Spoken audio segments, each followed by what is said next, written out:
Good morning student, welcome back to online classes class 10 subject Hindi. Today I am going to start chapter seconds. आपकी ये last videos भी हैं आज की, और जैसा कि हमने कल के वीडियोस में भी देखा था कि किस तरीके से जो मूर्तिकार होता है वो जाता है बाहर कहीं कहीं बहुत सी जगहों पे, बट फिर भी वहाँ पे जितने महान महान हमारे यहाँ के व्यक्ति थे जिनकी भी मूर्तियाँ बनाई गई हैं, बहुत सारी चीज़ें, लेकिन वो किसी की भी नाक वहाँ पे मैच नहीं करती। सबकी नाक जॉर्ज पंचम की नाक से लंबी बड़ी ही रहती है। जॉर्ज पंचम की नाक इतनी छोटी थी। फिर वो क्या करता है, बिहार के में जाता है तो वहाँ पे कुछ उसे पता चलता है कि बिहार के सेक्रेटेरिएट के में वहाँ पे कुछ बच्चे भी जो शहीद हुए थे उनकी मूर्तियाँ हैं। शायद हो सकता है छोटे बच्चों की नाक वहाँ पे फिट हो जाए, यह सोचकर वहाँ पे भी जाता है। बट बच्चों की नाकें भी वहाँ पे बैठ ही नहीं रही थी, इतनी बड़ी हो रही थी। मतलब कि वहाँ पे कोई भी नाक वहाँ पे उस मूर्ति पे कोई भी फिट नहीं हुई, जिसे लेकर सभी बहुत ही परेशान हो गए और वो सोचने लगे कि रानी का स्वागत कैसे किया जाएगा, और अगर नाक नहीं होगी तो मतलब कि हमारी खुद की बदनामी जैसी बात हो गई। मूर्ति की नाक नहीं है बट हमारी भी बदनामी हो जाएगी। इस तरीके से उनके माइंड में बहुत से क्वेश्चंस आए थे। तो आगे हम देखते हैं उन्होंने सॉल्यूशन क्या निकाले। तो आगे आपका है, यहाँ तक कल कंप्लीट भी हो गया था कि यह तो अपनी नाक कटाने वाली बात हुई। आपका नेक्स्ट आगे, लेकिन मूर्तिकार पैसे से लाचार था। जो मूर्तिकार था उसे पैसे की बहुत जरूरत थी, पैसे से मजबूर था, यानी हार मानने वाला कलाकार नहीं था, और वह हार नहीं माना। एक हैरत अंगेज ख्याल उसके दिमाग में कौंधा और उसने पहली शर्त दोहराई। और उसके दिमाग में एक बहुत ही अजीब ढंग का ख्याल आता है जो सबको परेशान कर देती, और उसने फिर से अपनी पहली वाली शर्त दोहराई। जो पहली वाली शर्त थी ना कि सारे कमरे खिड़की दरवाजे बंद, ये बाहर बात नहीं जानी चाहिए, उस तरीके से। जिस कमरे में कमेटी बैठी हुई थी जहाँ पे सारी बातचीत हो रही थी, उसके दरवाजे फिर बंद हुए और मूर्तिकार ने अपनी नई योजना पेश की। और उसके दरवाजे खिड़कियाँ सब बंद करके मूर्तिकार ने अपनी नई योजना बताई। उनकी नई योजना, चूँकि नाक लगाना एकदम ज़रूरी है, इसलिए मेरी राय है कि 40 करोड़ में से कोई एक जिंदा नाक काट कर लगा दी जाए। और वो कहता है कि यहाँ पे नाक लगाना तो बहुत ज़रूरी है, तो क्यों ना हम किसी एक जिंदा, जो 40 करोड़ हमारी यहाँ की आबादी है उसमें से हम किसी एक की जिंदा नाक ही काट के लगा दें। बातों के साथ ही सन्नाटा छा गया। जैसे ही ये बात सुने सबके हौस उड़ गए, सब चौंक गए।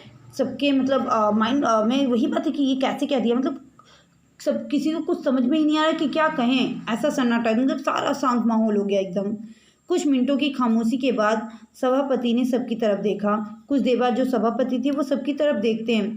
सबको परेशान देखकर मूर्तिकार कुछ अचकचाया और धीरे से बोला। अचकचाया मतलब कि बहुत परेशान, थोड़ा सा घबराहट के साथ हिचकिचाता है। जो हिचकिचाते हैं ना कि थोड़ा अजीब से तरीके से बोलना, उस तरीके से। तो वो परेशान हो देख कर फिर कुछ बोलता है हिचकिचा के, धीरे से। आप कहता है, लोग क्यों घबराते हो? कहता है कि आप लोग घबरा क्यों रहे हैं?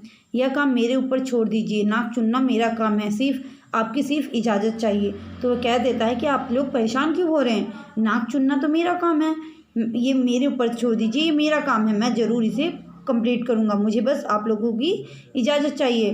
कानाफूसी हुई, मूर्तिकार को इजाज़त दे गई। कानाफूसी मतलब जो आपस में डिस्कस करते हैं, उस मसले पे हल निकालते हैं। फिर उसके बाद उन्होंने मूर्तिकार को इजाज़त दे दी कि अब तुम किसी जिंदा नाक काट के ले आ सकते हो। अखबारों में सिर्फ इतना छपा कि नाक का मसला हल हो गया। उसके बाद अखबारों में छपता है, लेकिन बस इतना ही छपता है कि नाक की जो प्रॉब्लम थी, मसला जो था, वहाँ पे क्वेश्चन थे, वो प्रॉब्लम सॉर्ट आउट हो गई है। और राजपथ पर इंडिया गेट के पास वाली जॉर्ज पंचम की लाट की नाक लग रही है। और बता देते हैं कि जो इंडिया गेट के पास जॉर्ज पंचम की लाट है, मूर्ति है, उस पर नाक लग रही है। नाक लगने से पहले फिर हथियारबंद पहरेदारी की तैनाती हुई। जो पहरेदार थे वो भी आ जाते हैं। मूर्ति के आसपास का तालाब सुखाकर साफ किया गया। उसके आसपास जो भी सारी चीज़ें थी सब साफ किया गया। उसकी रवाब निकाली गई और ताज़ा पानी डाला गया। रवाब मतलब जो उस पर पेंट वगैरह हुए थे वो सारी चीज़ें निकाल के फिर से ताज़ा पानी डालते हैं, ताकि जो जिंदा नाक लगाई जाने वाली थी वह सूखने न पाए। इस बात की खबर जनता को नहीं थी। यह सब तैयारियां भीतर भीतर चल रही थी और इन सब के बारे में जनता को नहीं पता था। ये सब सारी तैयारियां जो थी वो लोग आपस में ही कर रहे थे। रानी के आने का दिन नज़दीक आता जा रहा था। मूर्तिकार खुद अपने बताए हल से परेशान था। जिंदा नाक लाने के लिए उसने कमेटी वालों से कुछ और मदद मांगी, वह उसे दी गई, लेकिन इस हिदायत के साथ कि एक ख़ास दिन हर हालत में नाक लग जानी चाहिए। और उसके बाद वहाँ पे फिर से मतलब वो मूर्तिकार खुद परेशान था। रानी के जो आने का दिन था वो भी नज़दीक आ रहा था, जिसकी वजह से मूर्तिकार बहुत परेशान था कि अब मैं क्या करूँ, नाक कहाँ से लाऊँ जिंदा लाने के लिए। फिर वो क्या करता है, कमेटी फिर बैठाता है, जो वहाँ के बहुत से लोग थे, जो सैनिक थे, जो वहाँ के सेनापति थे, उन्हें फिर से बुलाया जाता है और उनसे वो कुछ मदद मांगता है। फिर वह उसे वो हेल्प करने के लिए तैयार हो जाते हैं, लेकिन कहते हैं इस हिदायत के साथ हम तुम्हें दे रहे हैं कि जो ख़ास दिन है रानी के आने का, उस दिन तक ये नाक हर हालत में लग जानी चाहिए। और वह दिन आया। फिर उसके बाद कुछ दिनों के बाद वह दिन आ भी जाता है। जॉर्ज पंचम के नाक लग गई और जॉर्ज पंचम की नाक भी लग जाती है। सब अखबारों ने खबरें छापी कि जॉर्ज पंचम के जिंदा नाक लगाई गई है। सब जो खबर दे थे उन्होंने फिर जॉर्ज पंचम की जिंदा नाक लगाने की खबर लगाई, यानी ऐसी नाक जो कतई पत्थर की नहीं लगती। वो ऐसा नहीं कहते हैं कि मतलब कि वो जिंदा नाक ही है, वो ऐसे कहते हैं कि जॉर्ज पंचम की जिंदा नाक लगाई गई है, यानी कि जो नाक कतई पत्थर की नहीं लगती, मतलब कि ऐसी नाक है जो पत्थर की नहीं लगती। उन्होंने ये चीज़ें नहीं अपने न्यूज़पेपर में छापी कि वो जिंदा नाक है। लेकिन उस दिन के अखबारों में एक बात गौर करने की थी, उस दिन देश में कहीं भी किसी उद्घाटन की खबर नहीं थी। लेकिन उस दिन उस अखबारों में जैसे कि मतलब होती है ना कि कोई फेस्टिवल्स या कोई फंक्शंस कुछ भी होते हैं तो उसके बारे में न्यूज़पेपर में छपते हैं, बट उस दिन ऐसा हुआ पहली बार कि कोई भी बातें न्यूज़पेपर में नहीं छपी। किसी ने कोई फीता नहीं काटा था, कोई सार्वजनिक सभा नहीं हुई थी, कहीं भी किसी का अभिनंदन नहीं हुआ था, कोई मानपत्र भेंट करने की नौबत नहीं आई, किसी हवाई अड्डे या स्टेशन पर स्वागत समारोह नहीं हुआ, किसी का ताज़ा चित्र नहीं छपा था। सब अखबार खाली थे। पता नहीं ऐसा क्यों हुआ था। नाक तो सिर्फ एक चाहिए थी और वह भी बूथ के लिए।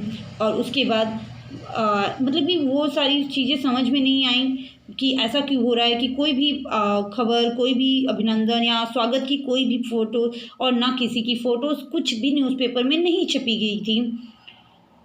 फिर वो कहते हैं कि पता नहीं ऐसा क्यों हुआ, नाक तो सिर्फ एक ही चाहिए थी, नाक तो वहाँ पे एक चाहिए थी, वो भी बूथ के लिए मतलब जो वहाँ पे घूमने के लिए आए हुए थे, टूरिस्ट जिसको कहा जाता है, उसके लिए। फिर भी ऐसा क्यों हुआ कि एक भी खबर नहीं छपी।